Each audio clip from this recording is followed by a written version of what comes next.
Good afternoon, everyone. I'm Emily. I'm the PhD student at Monash University. And today I'm going to talk about the visualizing Morris lattice by piezo response force microscopy. So first, let me briefly explain what is 2D materials and what is Morris lattice. So 2D materials is the layer materials which each layer attached to each other by the weak van der Waals force, and it could be exfoliate to like atomically thin layers of like monolayers or few layers. And the 2D materials can vary from conductors, semiconductors, or insulators, and graphene transition metal dichalcogenized, and the boron nitride is some famous example of those family. And one very special property of these family of materials is it could be stacked one on top of each other to create the Morris lattice. And the Morris lattice could be changed by just sorry.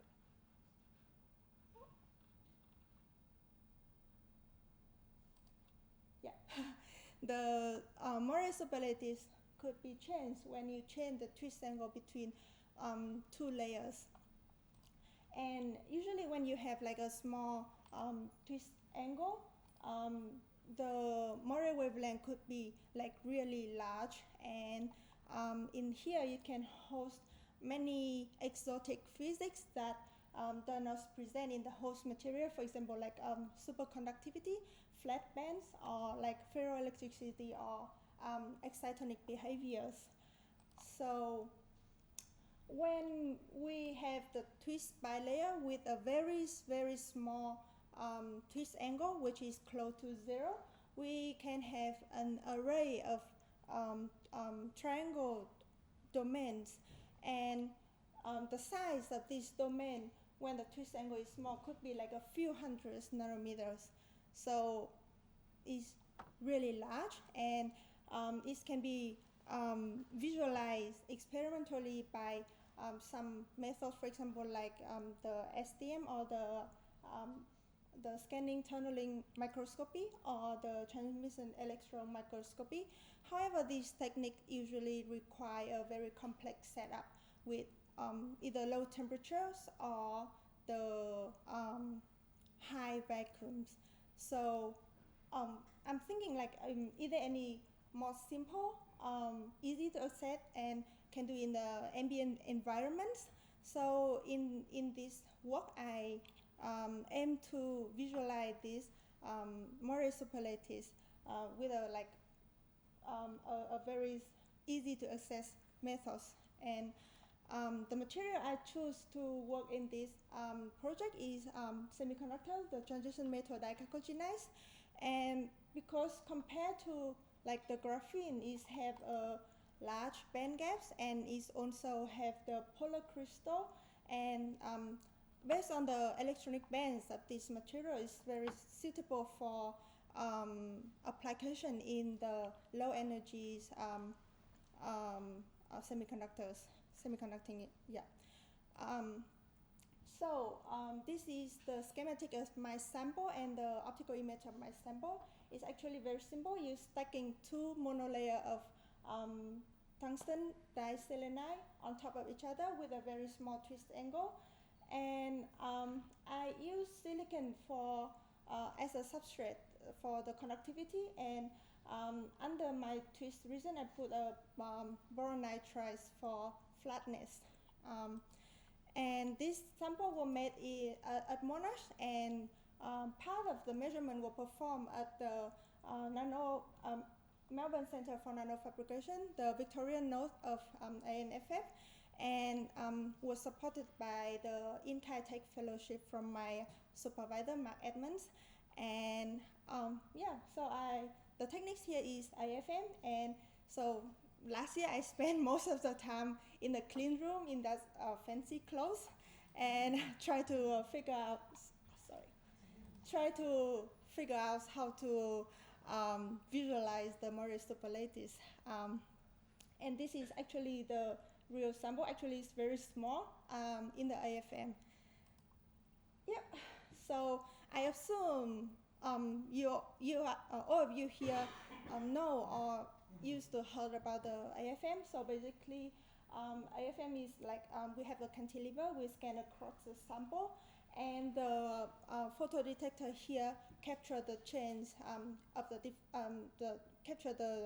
chain of the deflection of the cantilevers, and it gives us the information of the surface topography of the sample. And PFM actually is a variation of AFM. So we also have the cantilevers and the photodetectors, but in PFM we apply an external electric fields, and this piezo material gonna have the mechanical deformation, and the tip gonna detect that changes, and the photodetector capture that, and because these changes is very small in the scale of picometers, so we need a lock-in amplifier to amplify the signal, and then we can calculate the magnitudes of the piezoelectrics and also the polarization direction of the response. Yep, so this is the AFM result of my sample. So in AFM, actually, you can only see the topography, like this red marked region is the twist region of my sample, which is here. And in topography, you only see like very flat surface with some bubbles. Yeah, of course, from the stacking. But when you apply the bias and you measure the mechanical deformation, you can start seeing changes in my sample. Like you can start seeing the triangular domains, which result from the Morris superlattice. So I go deeper into this. So in PFM, we have like two kinds of polarization. The first one is the hour plane polarization. So is like this, and then the sample gonna stress or like expand.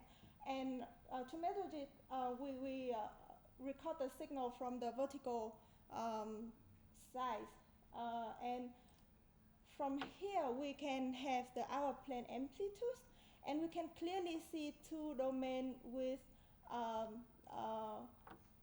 the contrast between them, and this is because of the opposite hour plane polarization.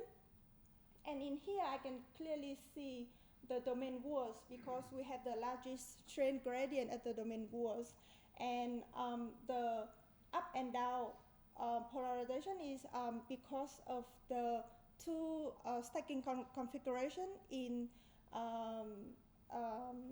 TMD, which is MX or XM, like the transition metal on top of the chalcogenized or vice versa. And this is the ferroelectricity of twisted bilayer TMD, and a lot of people has report about this. However, none of them talk about the in-plane polarization. So in-plane polarization is in this direction, and then your tips is tilted like this. So we record the changes in the horizontal from the photodetector, and in the result we cannot see like clearly contrast between them. We only see the domain walls, and inside we have like negligible polarization. And this is really similar to one calculation from the meron network inside that twisted TMD. However, I will not talk more about the meron network. I just like explain like how I go deeper and try to understand what happened at the domain walls in the in-plane polarization. So to determine the direction of the polarization, I draw this. So when you go parallel to the tip, it's either 0 degree or plus minus 180. And uh, and from here we can see, like, when it's parallel to the tip, we cannot see anything along the domain walls. It's like invisible. So that means because the PFM, in-plane PFM only record the component that proportional to the tip. So that's why here we cannot see anything. That means the polarization direction is like this. And when I flip the sample 180 degree, the vertical is still like invisible, but in here you can see the clearly switch from positive to negative. And to go further, I rotate the sample. So I consider I physically rotate the sample and have the relative angle between the cantilever and the sample. And I have like I have the measurement at different angles. And if you can follow this, the same domain, but with different relative angles, you can see the domain word changes when you change. For example, this one from positive, changing to 0, changing to negative, and this one from negative is changed to positive in here. So from here I can like extract the polarization direction, and I plot it with the intensity, and I can have this graph, like the relation between the intensity and the polarization direction. So in conclusion, I have observed the two components of the polarization in my system, the hour plane polarization, and also this is the first observation of the in-plane polarization. And I'm still working with the like the theorists to figure out the relation between the meron network and topological structure with the polarization in my sample. Yeah, and I would like to thank all my colleagues, and also thank you MCN for supporting me doing these projects. Thank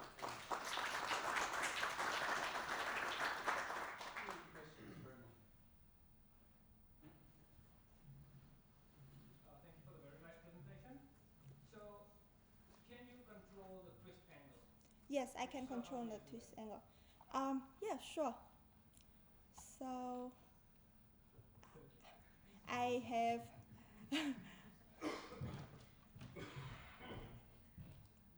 I have one high slide here. Can I show it? Let's see if I can get it shown. Now you have to go back then. Which one? Just go back to the one. Actually, sorry, just 1 second. You have to go into presentation. Actually, this one is yeah, hi. Yeah. So actually, this is how I do my sample, and we have the transfer system where I can control X, Y, Z and the rotation. So I can control the angle, and I can confirm it by doing second harmonic generation. So this is yeah, the result. Like you can do second harmonic generation first, and then you align them together, and then you have the twist angle as you want. Yeah. Any other questions? It's great work. So what are the potential applications that you could do with these sort of like polarized surfaces? So actually, this is like a very basic research, but we want to understand fully understand the 2D semiconductor, because this can be applied, like it can be the substitution for the silicon semiconductor in the future if we figure out something interesting in that material, because it's like really thin and flexible, and yeah,